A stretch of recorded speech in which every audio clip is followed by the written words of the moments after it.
Assalamu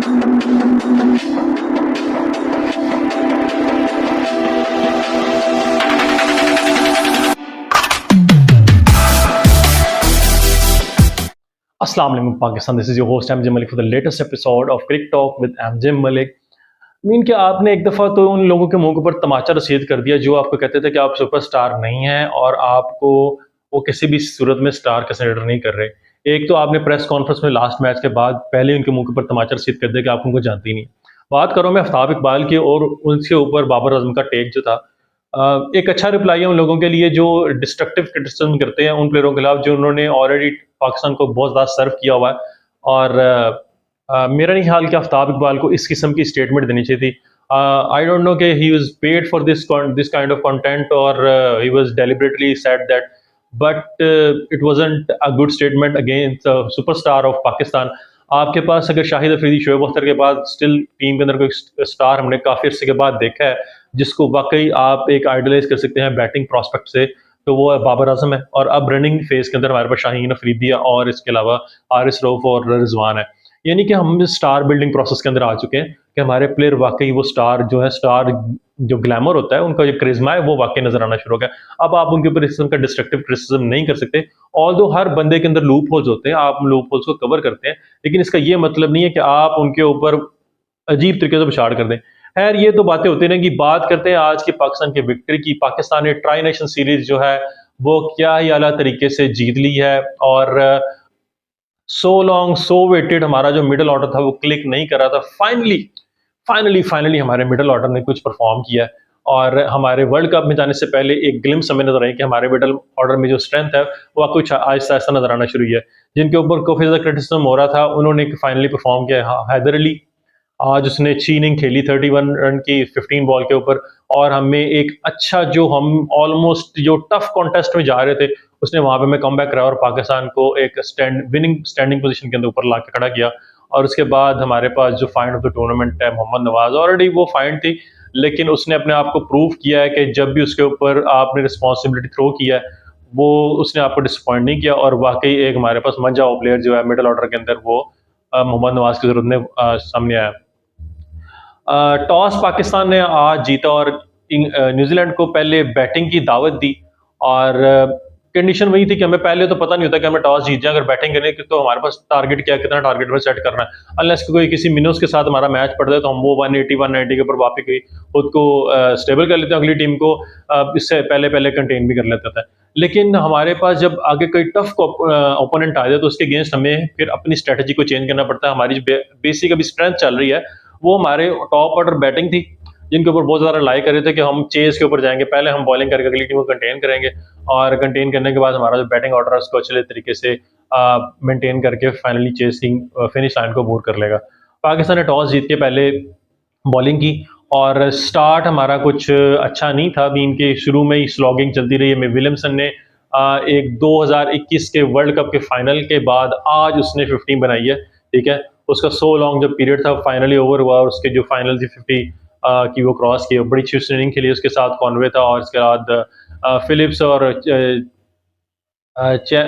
एक और player है, उन्होंने भी बड़ी अच्छी इनिंग खेली और 163 रन का टोटल। 15 ओवरों में उनका 130 स्कोर खड़ा हो चुका था और वहां पे लग रहा था कि 5 ओवरों में 50 या 60 स्कोर भी वो जोड़ते हैं तो 180 190 स्कोर। लेकिन क्या बात है जी हमारे हारिस रऊफ की, वलेरियस रऊफ 50th मैच खेले थे अपना और 50th मैच के अंदर उसने क्या आला जो पेसी डिलीवरी थी, 2 मैचों के रेस्ट के बाद वो वापस आया था और रेस्ट के बाद उसने क्या आला परफॉर्म किया और पाकिस्तान की तरफ से बड़ी ही कोई आला बॉलिंग की है। 2 ओवरों में सिर्फ उसने 22 दिया है। ऑल्दो नसीम शाह 4 ओवरों में 38 रन दिए और मोहम्मद वसीम जूनियर जो 3 से 4 ओवर में 37 रन कंसीड किए थे, लेकिन वो काफ़ी एक्सपेंसिव थे एज कम्पेयर टू अदर। हमारे पास जो पेस बैटरी अवेलेबल थी उसके अकॉर्डिंगली हारिस रऊफ ने एक अच्छा इंडियन के ऊपर कंटेन किया और वो जो 180 190 रन का टोटल सेट हो रहा था उसको आपने कंटेन कर लिया 163 रन के अंदर। अच्छी बॉलिंग थी, शादाब ने और नवाज में इसके अंदर चिप किया लेकिन उनको भी बड़ी मार पड़ी है। बात सिर्फ है कि हमारे बॉलिंग में जो थी स्टार परफॉर्मर जो था 50th T20 खेलने वाला हारिस रऊफ था और उसने आज ऐसी जैपर प्रोड्यूस किया, इतनी आला बॉल की कि उसने एक बैट्समैन का तो बैट ही तोड़ दिया ना, ठीक है।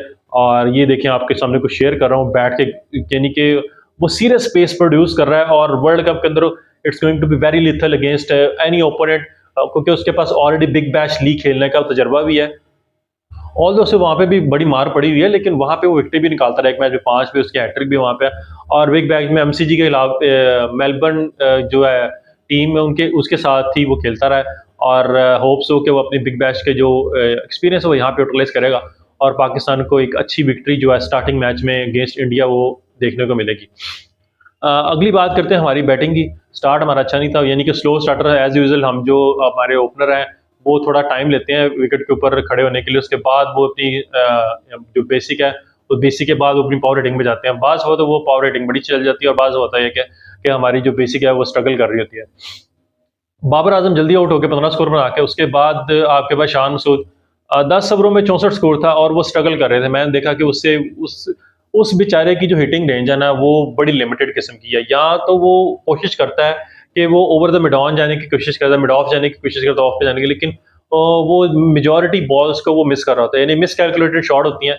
और जब वो अपनी बेसिक जो उसकी प्राइम शॉट है, यानी कि लॉन्ग ऑन या मिड ऑन के ऊपर जाने की कोशिश करेगा, तो वहाँ पे उन्होंने फील्डर पहले लिए होते हैं, वहाँ पे अक्सर वो कैच हो रहा होता है, और इसी तरह के उसको उन्होंने लॉक किया होता है उसकी बैटिंग को। यानी कि वो 360 डिग्री प्लेयर नहीं है। आपको T20 एज में अगर आपको इम्प्रोवाइज करना है तो आपको रेंज चाहिए, आपकी पावर हिटिंग रेंज जो है वो बहुत ज़्यादा नहीं चाहिए। आपको ऑल अक्रॉस द जो बाउंड्रीज है वो खेलना आना चाहिए।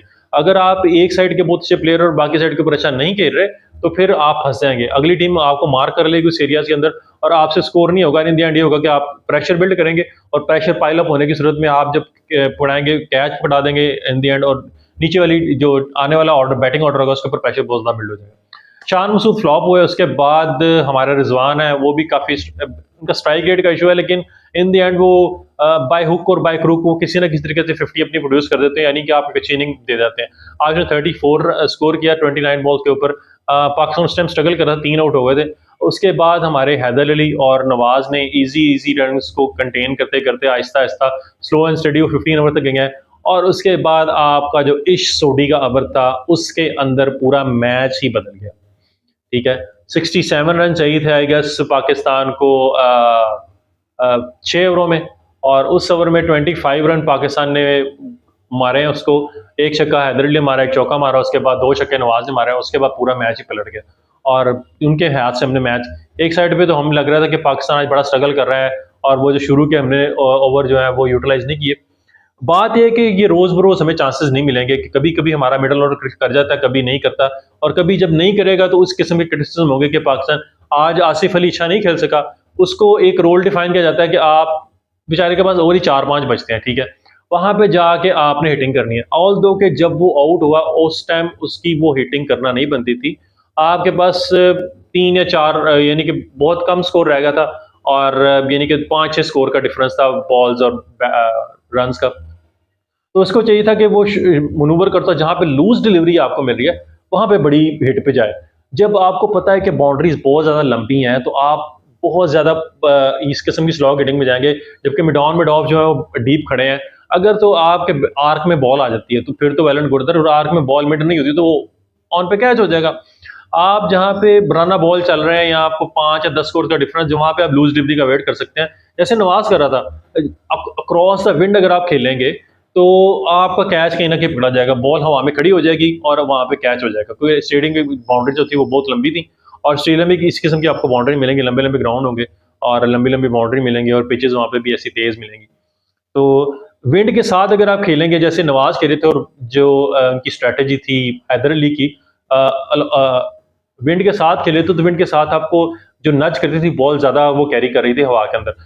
तो इसका ये फायदा था कि पाकिस्तान को जो छक्के मारे हैं पाकिस्तान ने आज अच्छी स्लॉग हिटिंग भी की लोअर मिडल ऑर्डर ने और मिडल ऑर्डर ने, यानी कि हमारा जो सो वेटेड लो मिडल ऑर्डर था वो आज क्लिक कर गया और पाकिस्तान ने आज जो मैच है वो कन्विंसिंगली जीत लिया। और हमारे तीनों मिडल ऑर्डर के बैट्समैन थे, हैदर अली क्या जेम ऑफ इनिंग खेली है उसने अपने क्रिटिसिज्म को शट अप कॉल दिया। मैं भी उस पर बहुत ज़्यादा क्रिटिसिज्म कर रहा था, लेकिन बात यह कि आपकी एक इनिंग जो है उसका ये मतलब नहीं है कि आपकी एक इनिंग जो आपकी 10 इनिंग के ऊपर पर्दा डाल देगी, ठीक है। आप कॉन्टिन्यूसली फ्लॉप होते आ रहे हैं, एक इनिंग के ऊपर आप अगले 1 साल को तो नहीं निकाल सकते। आपको एक कॉन्टिन्यूसली जैसे बाबर और रिजवान कॉन्टिन्यूसली परफॉर्म प्रोड्यूस कर रहे हैं, तो इस तरह की आपको इनिंग प्रोड्यूस करना होगी जिससे आपका मिडिल ऑर्डर स्टेबल हो। वर्ल्ड कप के अंदर आपको स्टेबिलिटी बहुत ज़्यादा रिक्वायर होगी क्योंकि वहाँ पे एक दो ऊपर से विकेटें निकली नहीं और सारा बर्डन जो होगा मिडिल ऑर्डर के ऊपर आ जाना है।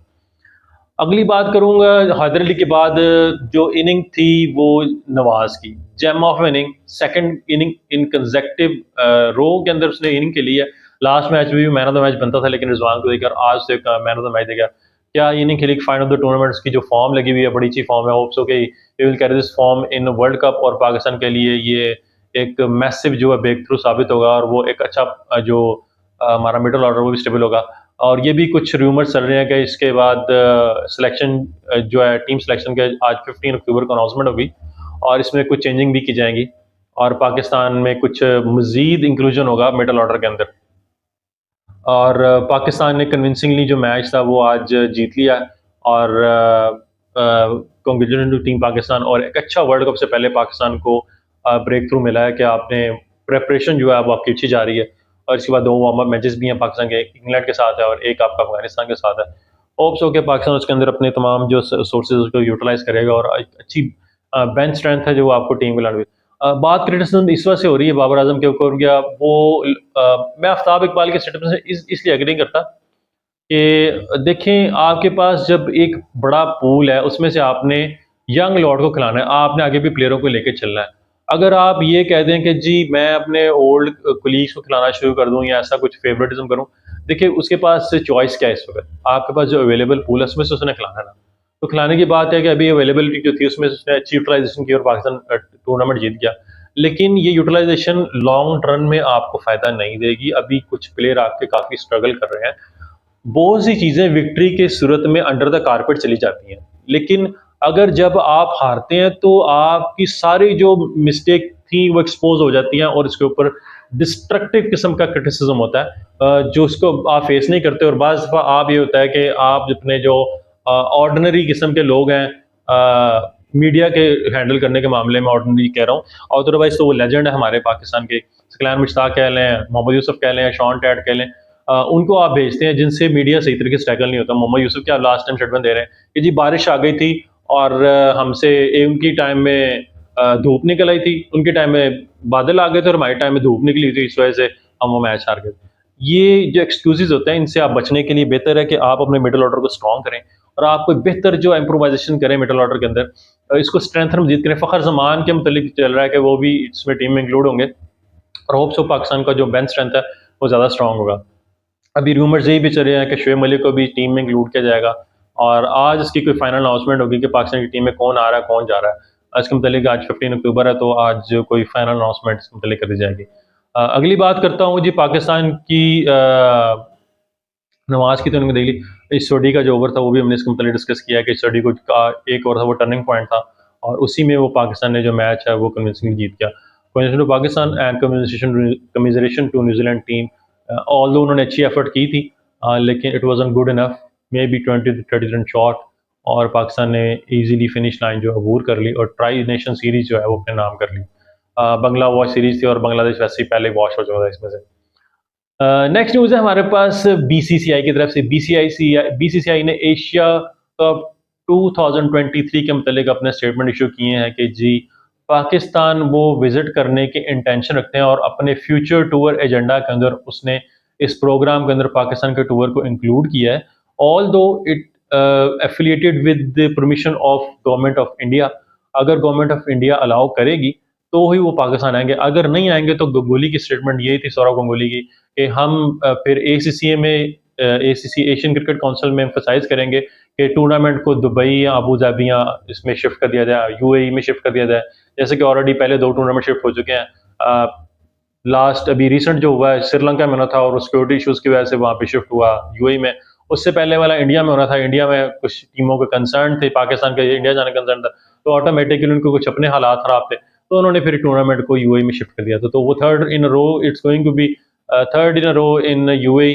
मुझे भी यही लग रहा है कि शायद पाकिस्तान को होस्टिंग के चांसेस जो है वो यूएई में करने पड़ेंगे क्योंकि पाकिस्तान में तो वो पॉसिबिलिटी नज़र नहीं आ रही क्योंकि इंडिया एंड टाइम के ऊपर इंडियन गवर्नमेंट जो है वो कुछ ना कुछ कंसर्न शो कर देगी और उनको एनओसी इशू नहीं किया जाएगा। अगर वो आ जाती है तो well and good, it will be a jam pack stadium in Asia cup और पाकिस्तान को एक अच्छा क्राउड देखने को मिलेगा और अच्छी क्रिकेट देखने को मिलेगी पाकिस्तानी क्राउड को। और एशिया कप अगर पाकिस्तान को होता तो पाकिस्तान को जो आने वाली चैंपियंस ट्रॉफी है, क्रिकेट चैंपियन ट्रॉफी 2025, उसकी प्रिपरेशन का एक अच्छा मौका मिल जाएगा। और जहाँ तक स्टेडियम का इशू है, हमारे पास 3-4 स्टेडियम जो है कंस्ट्रक्शन में चल रहे हैं। एक हमारे पास पेशावर में अरबाब स्टेडियम है, और दूसरा हमारे पास जो स्टेडियम है कराची के अंदर है रफ़ी क्रिकेट स्टेडियम। अगर तो ये स्टेडियम बिफोर टाइम प्रिपेयर हो जाता तो हमारे पास चैंपियन ट्रॉफी के अंदर एक अच्छे वेन्यूज़ देखने को मिलेंगे। अदरवाइज़ हमारे पास जो वेन्यूज़ है वो 25-30,000 की कैपेसिटी से ज़्यादा नहीं है, जो कि बहुत कम है। आजकल जो लाहौर के अंदर कैपेसिटी है ये 25-30,000 तो सिर्फ उसकी सराउंडिंग, गुलबर्ग की सराउंडिंग को कवर कर सकती है। तो मेरे ख्याल से आपके पास कज़ाफ़ी में इतनी स्पेस अवेलेबल है कि आप उसे डबल टियर्स के ऊपर शिफ्ट कर सकते हैं। हमारे पास फंड भी अगर अवेलेबल है तो आप उसको एक दफ़ा शेयर दें, कोई इशू नहीं है। At the time in future आप किसी ना किसी टाइम के ऊपर आप उसको 50,000 80,000 के ऊपर शिफ्ट कर ही सकते हैं। तो it's not a rocket science. तो होप्स हो कि अरबाब इख्तियारियन रमीज़ राजा और उनके जो फाइनेंसर हैं उनके कानों तक पे कुछ रहेंगे और वो एक बड़े स्टेडियम बनाने के ऊपर गौर करेंगे। अच्छा, अगली बात करते हैं जी पाकिस्तान का जो ऑस्ट्रेलिया में अभी जो वर्ल्ड कप होने जा रहा है उसके लिए पाकिस्तान ने आज टेक ऑफ कर लिया है, और अभी ऑस्ट्रेलिया में जाकर प्रिपरेशन स्टार्ट हो जाएगी। और उसके बाद फ़खर जमान और शाहीन शाह अफरीदी जो हैं वो भी हमारे स्क्वाड्स को ज्वाइन कर लेंगे, ऑल्दो वो प्रॉपर फिट हो चुके हैं और वो फॉर्म के अंदर आना शुरू हो चुके हैं। बस कुछ इंटरनेशनल प्रैक्टिस जो उन्हें रिक्वायर्ड है, यानी कि वार्म अप मैचेस में पता चल जाएगा कि कितने वो पानी में है, कैसे उनकी फिटनेस चल रही है, और इसके बाद इंशाल्लाह पाकिस्तान के स्क्वाड में शामिल हो गए against India at 23 October. MCG के ऊपर हमें कुछ अच्छा कॉन्टेस्ट देखने को मिल जाएगा। वी प्रे कि पाकिस्तान वो मैच जीते और एक कंसिस्टेंसी वर्ल्ड कप के अंदर जो पहले हमने तोड़ी थी उनकी, और दोबारा एक दफ़ा मुँह की दिखाएं उन्हें। और नेक्स्ट हमारे पास जो जी इंफॉर्मेशन है कि शुएब मलिक के मतलब उसने स्टेटमेंट दी है कि जी पाकिस्तान, मुझे शुएब बाबर से कोई इशू नहीं है, मेरी बाबर से बात होती रहती है, लेकिन अगर वो मुझे टीम में लाना चाहता है तो मुझे बता सकता है, अगर नहीं लाना चाहता तो मैं उसके ऊपर कोई ऐसा प्रेशर एक्सर्ट नहीं करूँगा। Good professional approach by Shoaib Malik, although वो कि पाकिस्तान जूनियर लीग के अंदर वो अदर प्लेयर्स के साथ एंगेज और मेंटोर के तौर पे काम कर रहा है टीम के साथ, और हमारा जो फ्यूचर टीम प्रोग्राम है उसको बिल्ड करने में काफ़ी हेल्प कर रहा है। लेकिन मेरा जो ख्याल है, अगर आप शुएब मलिक को टीम में इंक्लूड करते हैं तो इससे आपकी बेंच स्ट्रेंथ भी बढ़ेगी। एक एक्सपीरियंस कंपेनर T20 का आपके पास ग्राउंड पे अवेलेबल होगा, और उसकी सूरत में आपको ऑन एंड ऑफ कप्तान को भी हेल्प मिलती है कि आपके पास एक्सपीरियंस वगैरह, आपसे काउंसिल भी कर सकते हैं। अदरवाइज मैं देखता हूँ कि बाबर आजम किसी का काउंसिल करने नहीं जा रहा था, वो अकेला ही जाके बॉलर के साथ पूछ रहा है क्या करना है क्या नहीं करना है, फील्ड कैसे सेट करनी है, बॉल कहाँ पे करनी है, ये करना है वो करना है। शुएब मलिक एक एक्सपीरियंस कैंपेनर है, वो थोड़ा कंसल्ट कर देता है, और फील्डिंग में अंदर आपको एक एक्स्ट्रा एज होता है उसका, और बैटिंग में कोई आपको एक एनर्जेटिक प्लेयर मिल जाता है। तो मेरे ख्याल से आपको शुएब मलिक को for the one last time should be included in the team of T20 world cup, और पाकिस्तान की बेंच स्ट्रेंथ से स्ट्रॉन्ग होगा, हम अच्छे मैचेस देखने को मिलेंगे। सबका यही क्रिटिसिज्म है कि जिस शुएब मलिक का रिकॉर्ड जो ऑस्ट्रेलिया के अंदर अच्छा नहीं है, होप्स हो कि वो अपना रिकॉर्ड को बेहतर करेगा और अपना जो करियर है वो अच्छे नोट्स के ऊपर फिनिश करेगा। नेक्स्ट बात करते हैं जी ऑस्ट्रेलिया वर्सेस इंग्लैंड का मैच बारिश की नज़र हो गया। थर्ड T20 या सीरीज इंग्लैंड ने अपने नाम कर ली। तीसरा T20 आई, और 2 12 ओवर तक रिस्ट्रिक्ट कर दिया था, 112 रन बना लिए थे इंग्लैंड ने, और जवाब में 3 या 4 ओवर्स का मैच खेल हुआ, 3 विकेटों के साथ 30 स्कोर बना था, और बारिश आ गई। पहले भी डकवर्थ लुइस मेथड अप्लाई किया गया था, बारिश ऑन एंड ऑफ आती रही है और मैच असरअंदाज होता रहा इसकी वजह से, लेकिन इन दी एंड जो मैच था वो नो रिजल्ट के ऊपर फिनिश हुआ, और सीरीज जो है वो 2-0 से इंग्लैंड ने अपने नाम कर ली। So this is what we have in today's episode. Channel को काइंडली सब्सक्राइब करना मत भूलिएगा, for the latest episode and latest news about cricket and other sporting event. Kindly channel को सब्सक्राइब कीजिए। This is what we have for today's episode. Thanks for watching and out.